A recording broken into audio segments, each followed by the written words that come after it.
This Week in Gaming with Naomi Kyle. Hello and happy Fallout Week, Vault Boys and Ghouls. I'm Naomi Kyle and welcome back to This Week in Gaming. This week we'll be uncovering why gamers seem to prefer older games, celebrating Baldur's Gate's latest win, and diving into all the shiny updates and fresh game reveals. We've got all of this week's gaming news, so let's get started. Fallout is dominating the airwaves thanks to the success of the recently launched Fallout TV series on Amazon Prime. The show has captured everyone's attention, leading to a surge of both new and returning fans for the game's developer, Bethesda. Yes, it seems everything is culminating around the success of the show, as Bethesda announced that nearly a decade after its release in 2015, Fallout 4 will be getting a free update. Coincidence? I think not.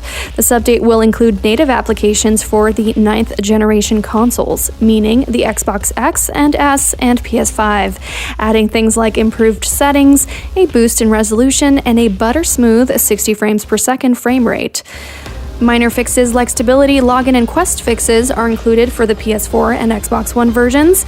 PC gamers are not left out of the vault either, as the update for the PC versions of the game add widescreen and ultra-widescreen support, as well as some tweaks to the creation kit and several quest updates. So what does this all mean in layman? Basically, if you're a fan of the game, or if you've never tried it before, then it's worth checking out, as it's improved a whole lot. The update drops on April 25th. But perhaps you'd like to try some of the other classic Fallout titles. Well, now is as good a time as any. As luck would have it, there's been a resurgence of players revisiting the Fallout games. For example, Steam saw an uptick of 39,000 players playing Fallout 76 at one time, a new record for the action role-playing game. Even older titles like Fallout 2 and the original Fallout have seen an increase in players as well. Yes, Fallout is on a streak of wins, and it's well-deserved.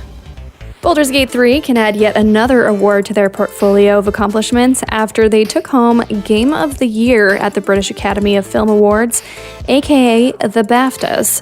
If the Game of the Year awards were Infinity Stones, then Larian Studios would be Thanos, because they now have all 5 of the major Game of the Year awards given out by the industry. Okay, so there are actually 6 Infinity Stones, but still, the Thanos analogy paints a pretty good picture of just how momentous this occasion is. A few games have come close to winning all 5 awards, but Baldur's Gate 3 is the first game ever to earn what is the gaming equivalent of an EGOT. Or in this case, we would call it the BAFTA GJA GDC DICE. Rolls right off the tongue. Electronic Arts sparked confusion among gamers this week, with discussions about a potential Dead Space 2 remake.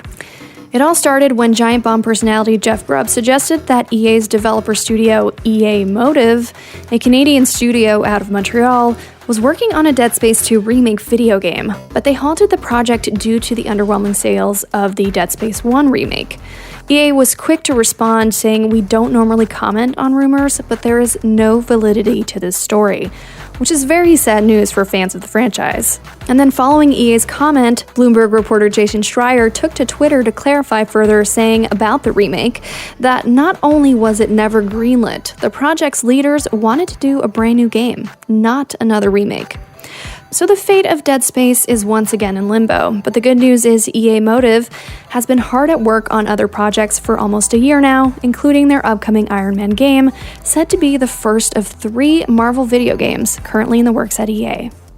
During the III Showcase, a digital showcase funded entirely by indie developers, a sequel to Slay the Spire was announced. Slay the Spire 2 was revealed in a short trailer that confirmed the return of the Ironclad and Silent classes, but has retired the beloved Defect class for a brand new character, the Necrobinder. The character's official description reads, "A wandering lich who seeks to bind the forgotten corpse, calls upon her trusty left hand, Otzi, in combat." In addition to the trailer, Megacrit, the game's developer, revealed through several gameplay scenes that they would be introducing new cards, relics, potions, events, enemies, and even a new engine. Engines are what video game developers use as a kind of base to create games, similar to how an editor might use software to edit video. Slay the Spire 2 will begin early access sometime in 2025, and I will be there day 1 for all of the RNG deck building goodness.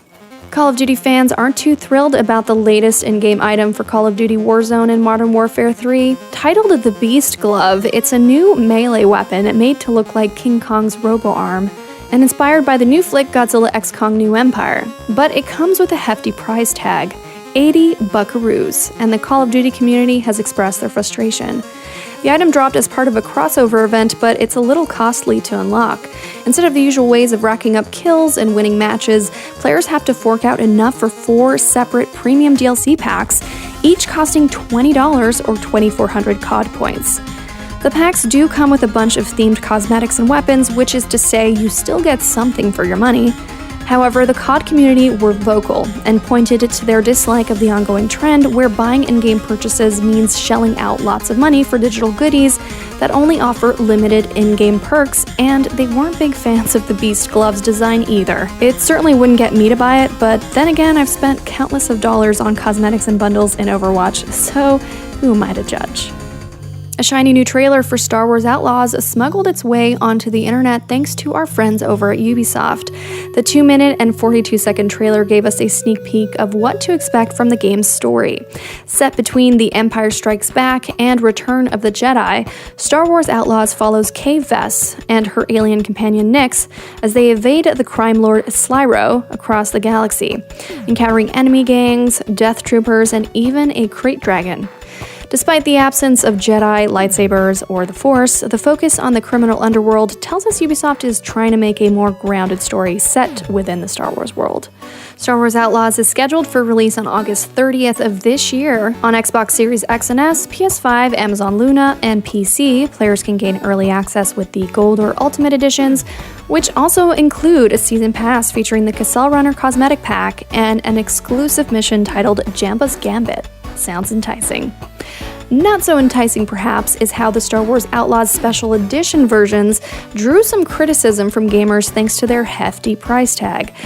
Yes, these special editions are going for $110 and $130 respectively, and while excitement brews for the game's release, players shared their growing concern online about the escalating costs of collector's editions.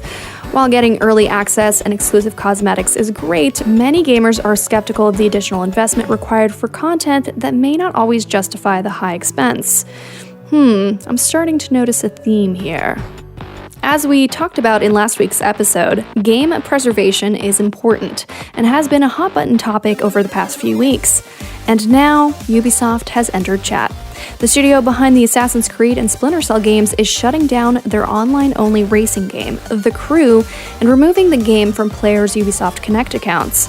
It was just last year that Ubisoft revealed they would be shutting down their servers for the game.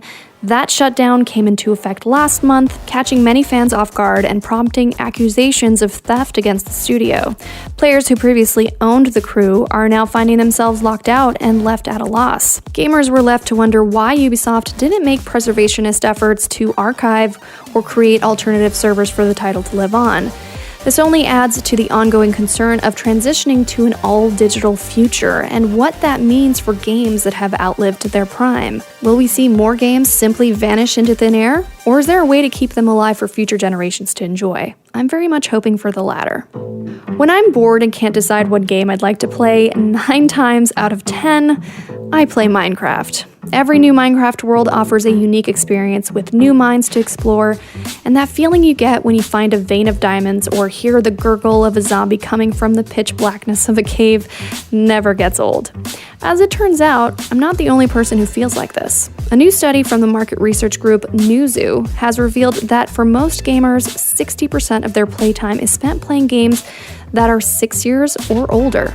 Okay, so for most of us, this new information may not be too surprising. After all, some of the most popular games like Fortnite, Roblox, and Minecraft, after all these years, still have hundreds of thousands, if not millions of people playing at any given time. But why? What is it about these games that urge players to come back time and time again? Newzoo believes that it could be due to the fact that games like these allow creators to build unique content, resulting in players getting new experiences on a consistent basis. This strategy lets gaming platforms like Fortnite and Roblox stay ahead. New games will have the cards stacked against them in the constant struggle for attention in what is already a limited attention span that becomes more limited with every generation and every new game released. I think this topic is so fascinating, and I would love to hear all of your thoughts. Why do you think games like Fortnite, Roblox, and Minecraft are so popular with gamers even after all these years? Let me know what you think, and don't forget to tag me at Naomi Kyle on social. So that's the news this week. It's now time to chat with our guest this week, Riana Manuel-Pena, who joins us to chat about video game adaptations and why they're seeing such massive success. Riana, it's so good to have you for the first time on the show. Welcome. Yes, thank you. Thank you for having me. I'm really excited. We're excited because there's finally, there's been a couple these past few years, but a TV show based on a video game that's really good. And of course, we're talking about the Amazon Prime Fallout TV show that just came out. Yes. Where everyone's talking about it. It's really good. Were you a fan of the Fallout games when this came out? I've been a fan of the Fallout games and more so the world building than anything because I haven't played much of the games except for Fallout Shelter, the mobile game. Okay. Yeah. I love that one too. Yeah, I was very excited when I heard this project announced, with the team at Amazon, because what better a place to play in, right? There's so many stories in Fallout.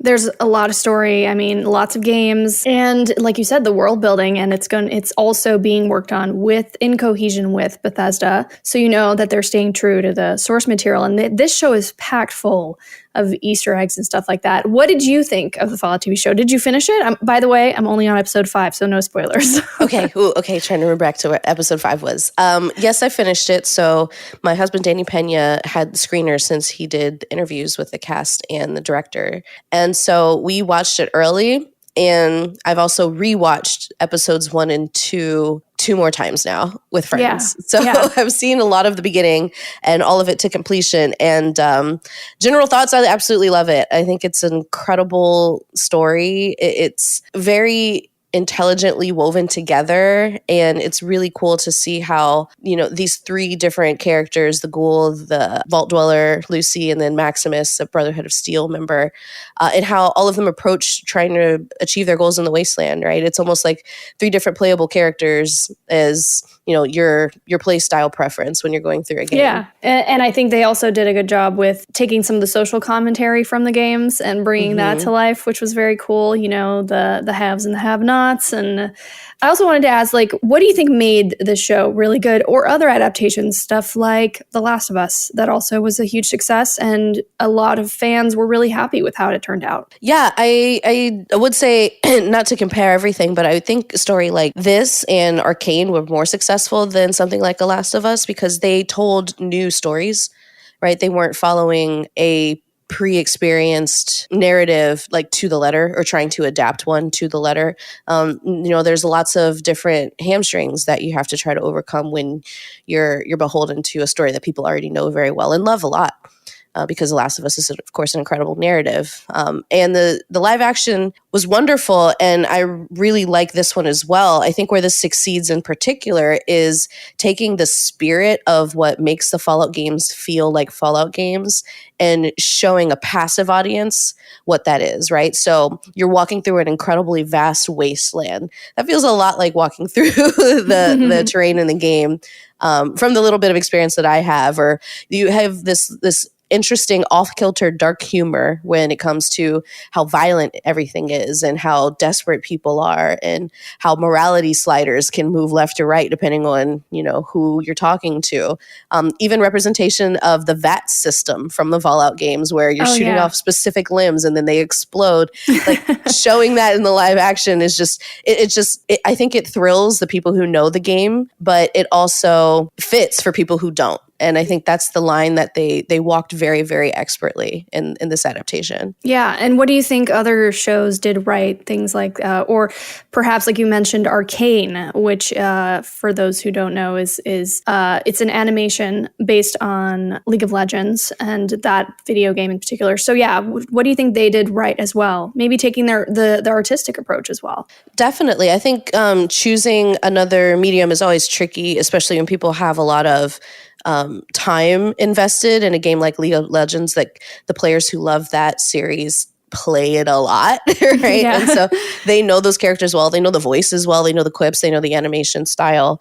And when you move to a new medium, I think what you really have to take with you is the spirit of and the tone. I would say tone is probably number one. Fallout has such a unique tone. Again, it's like hyper violent because it's, a shooter, a video game, but there's also lots of choices about morality. And as you mentioned, like the haves and the have-nots, and who do you save? Who do you trust? Like there's always a sense of looking over your shoulder to figure out what's coming next. I think that the Fallout series really nailed that tone, and other properties like Arcane, they nailed that tone of, competing goals and, who is on your team and who isn't. And I think that Arcane project really nailed that tone. So it's really taking the spirit of whatever the original the content is, and carrying it through to this new medium where you see people praise it for being faithful, but also original, because that's really difficult to do. It is difficult to do, but I do agree that that's the right approach. Like, we don't want an exact copy, because then if you do something wrong, we're going to be upset.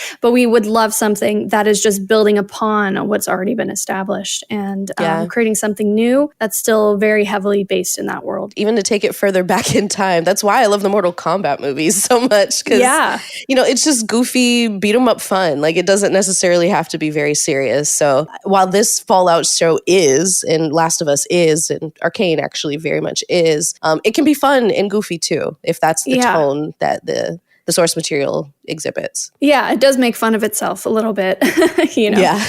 I was looking at the list, by the way, of all the video game adaptations that we've had recently.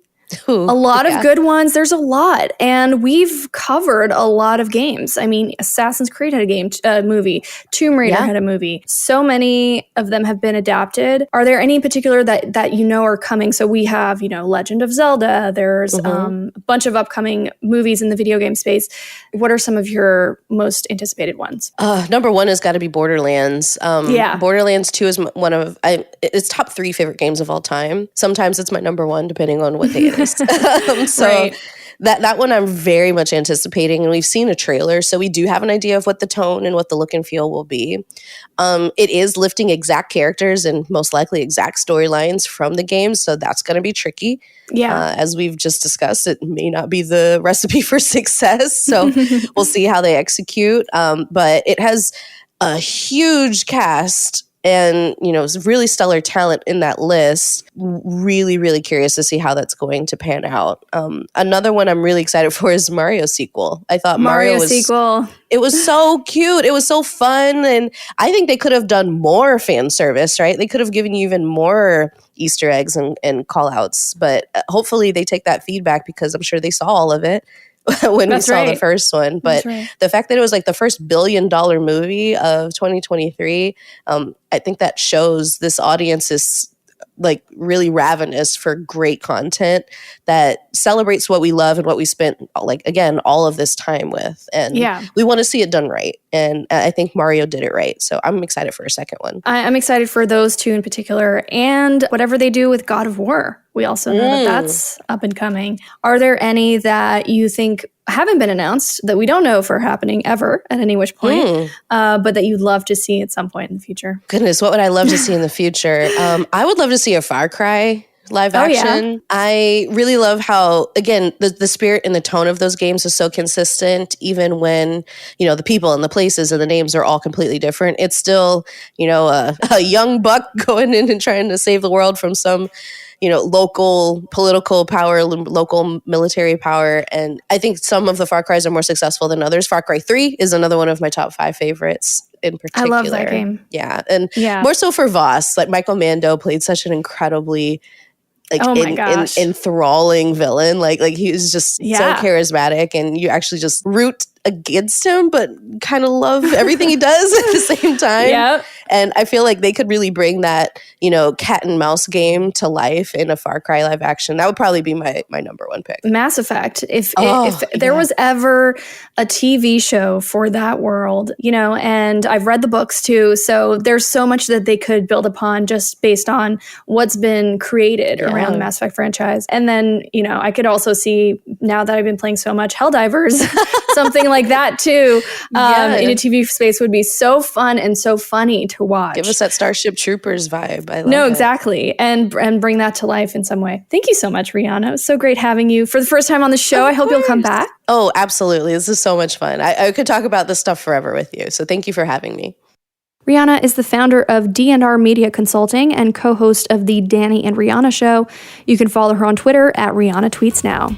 Now, before I leave you, let's go over the video games releasing this week. The Vaporwave Racer Retro Wave World drops onto PC April 15th. Then April 16th, we have 3 games coming out. The former Xbox exclusive Grounded comes to PS4, PS5, and Nintendo Switch with a new free update, Fully Yoked. The update adds Queen Ants, New Game Plus, and cross-play support across all platforms. The calming open-world puzzler platformer Europa floats onto PC, and Harold Halibut debuts on all platforms and releases day 1 on Game Pass. Moving on to releases coming out on Thursday, April 18th, the first-person action horror game Pine Harbor comes to PC. Next, from the developers behind Ori and the Blind Forest, comes the gloomy new action RPG No Rest for the Wicked, which releases in early access on PC. The futuristic action roguelike Arc Runner makes the leap from PC to all consoles. Finally, we have a first-person shooter Flash optional.